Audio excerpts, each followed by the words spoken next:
So I have a really cool show that we could watch. Is this another anime? Well, what even technically is anime?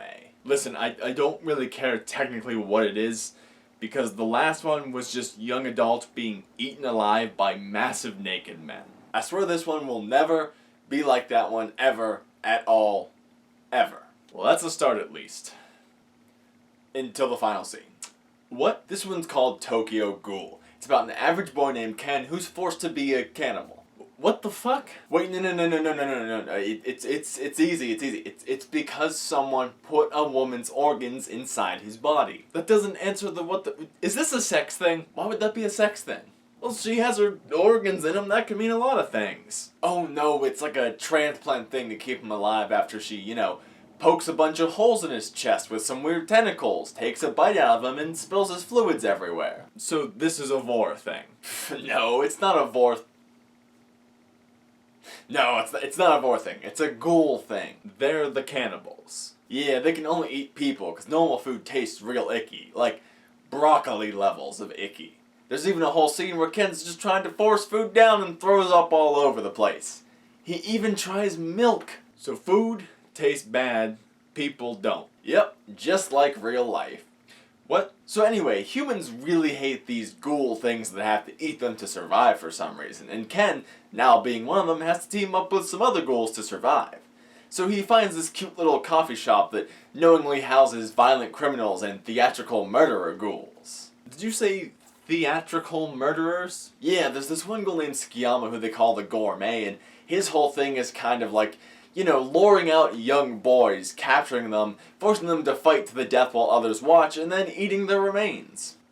So this is a really elaborate vor thing ran by a sexual predator. Well, no, okay, it's just that. But it's fine, because they kill that one. What made them kill him after just being like, yeah, he's fine before? Well, he gets really, hyper obsessed with Ken, because he's just the best smelling young boy he's ever had. He even orgasms in a bathroom just by smelling this young boy's blood. Can we just... So anyway, he's about to share Ken with some other people, but then he thinks to himself, wait a minute, this young boy is really special. I should save him all for myself. So he hatches a devious plan that involves kidnapping Ken's friend's classmate's girlfriend, luring Ken in, and then trying to get Ken to eat her, while Tsukiyama eats Ken, because that'll be the tastiest way to do it. Okay, now that's literally just vor. But then this badass ghoul Toka breaks in and stops Tsukiyama, because she's an experienced ghoul and can fight, unlike Ken, who's just a little baby boy. She even had to feed him before. So does this Ken kid do anything, or is it literally just people trying to kill and eat him the whole time? Oh yeah, most of what he does is literally nothing. He's just kind of around as people are killed and eaten. He does nothing. Well, he does help Toka a little bit later on. You see, the humans have this thing called the CCG, which is basically a police force dedicated to eradicating ghouls. And there's a bunch of weird stuff going on in the area where Ken lives, so they're like, hey, we should send more people in to figure out why all this weird stuff is happening.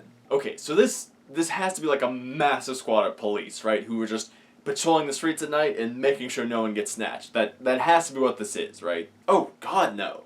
It's a crazy old man named Mato who seems to, really enjoy hurting ghouls, and a guy named Amon who's this very moral young man but has no objections to the crazy stuff this old guy does whatsoever. They only send 2 guys. They only send 2 guys. Does it at least help at all? Oh yeah, they actually start solving the weird stuff right away.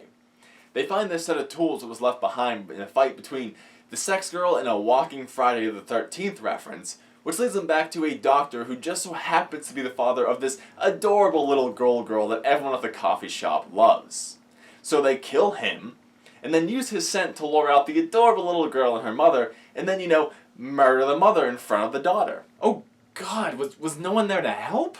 Well, Ken was, but he figured the best thing he could do would be to just hold her back and let her watch her mother be murdered. He didn't do anything. No, he's a little baby boy who can't fight. So he just let the girl's mother be murdered in front of her. Why would it? This sounds just like pure depression. Oh, it doesn't end there. Eventually Toka and Ken catch Amon and Mato, but, Mato is just using the dead mother as a weapon.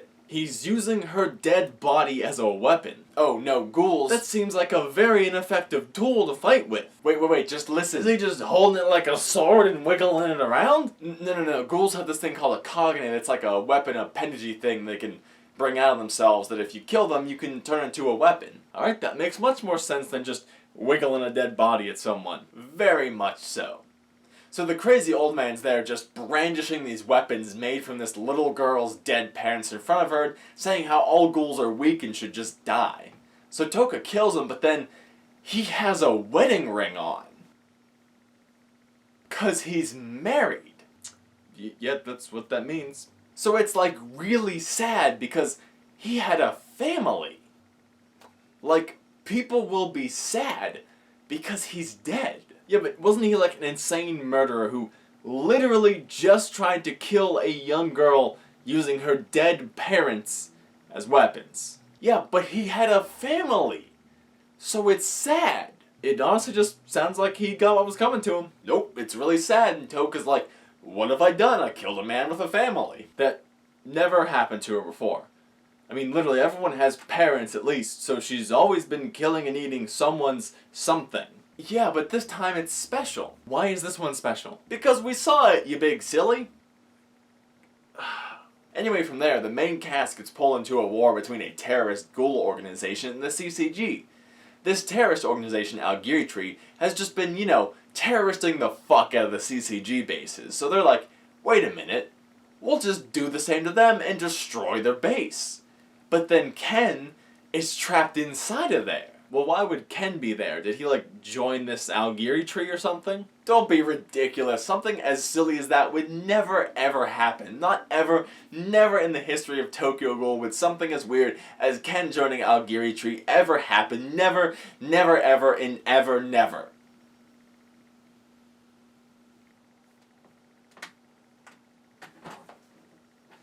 What are you looking at? He's there because the Walking Friday the 13th reference, Yamari, stole him from the coffee shop. Oh wow, he barged into their base and just took one of their people. This guy must be super strong, right? Oh yeah.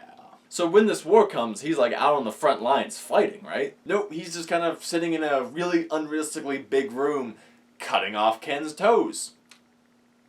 What? Well, ghouls are super strong and regenerate really fast, so Ken's little toesies keep coming back. And he keeps cutting off his toes. Oh, for hours and hours and hours. He even tells Ken that he wants to fill an oil drum with his blood. Jesus fuck! Oh, and he lets a centipede just crawl around in Ken's brain. What? Yep, he puts a nasty wriggly bug in Ken's ear and just lets it crawl around in his brain the entire time he's being tortured. Oh, what the fuck? Well, remember how there was already a character who kind of got off on hurting people?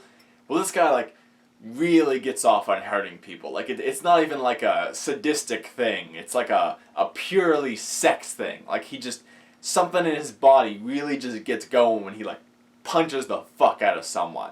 He kind of just, breaks Ken's face on a bunch of stuff in the coffee shop for a good, 4 minutes, and everyone's just watching in horror as he's, smashing this young boy to pieces. He even has this really flamboyant guy he punches a hole through when he needs to calm down. It's really awkwardly and prolongedly a weird sex thing. Just stop. Just stop talking. Just make this stop. Anyway, Yamari eventually has to stop torturing Ken because the CCG and Algiri war is getting really intense and they have to leave. Oh, God, thank God I don't have to hear about this anymore. So he's like, sorry kid, it's been fun cutting off your toes and fucking your ear with a bug, but looks like I gotta kill you. You could have put that any other way. So the sex girl appears in Ken's mind because she's just a part of him because organs or something now. And she's like, hey, what the fuck are you doing? If you just sit there, then, all your friends are gonna die. You're strong, you should do something. Also, your mom was an idiot. Yep, okay. Yeah, that is perfectly logical at this point. So he's like, yeah, you know what, you're right, I am strong. And he just breaks free of the chains in the chair and, beats Yamari up a little bit and then just starts eating him alive because he's just super fucked up now. So this is just vor! Yeah, now it's just straight up vor. No, you're not, stop, no, this is fucked. This is fucked, you're fucked, this show is stupid and fucked. Stop, just stop talking, just stop. I don't wanna hear, this is so fucked up, and so are you. Fuck you, don't talk to me, just, fuck.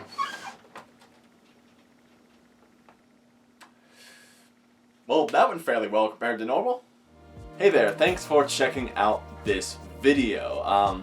First thing I'll say off the bat is this is very clearly a, we'll say, tribute to Screen Rant's pitch meeting series. It's a one I watch from time to time, and I like the format, wanted to use it for anime and adapt it a little bit. So if this seems familiar, that's where this is from. I'm not hiding that this is very clearly adapted or attributing to that Screen Rant pitch meeting series. But anyway, if you're new here, consider subscribing for more comedy videos like this, or some serious anime discussions and things like some of what you'll be seeing on screen. You can also like this to let me know you like this video and want to see more. Leave me a comment saying the same thing, or if you don't want to see it, dislike, or leave me a comment saying you don't want to see it. There's all of those lovely options. But anyway, I'll stop rambling, let you get back on with your day, and just say thank you for watching, and I hope I'll see you again soon.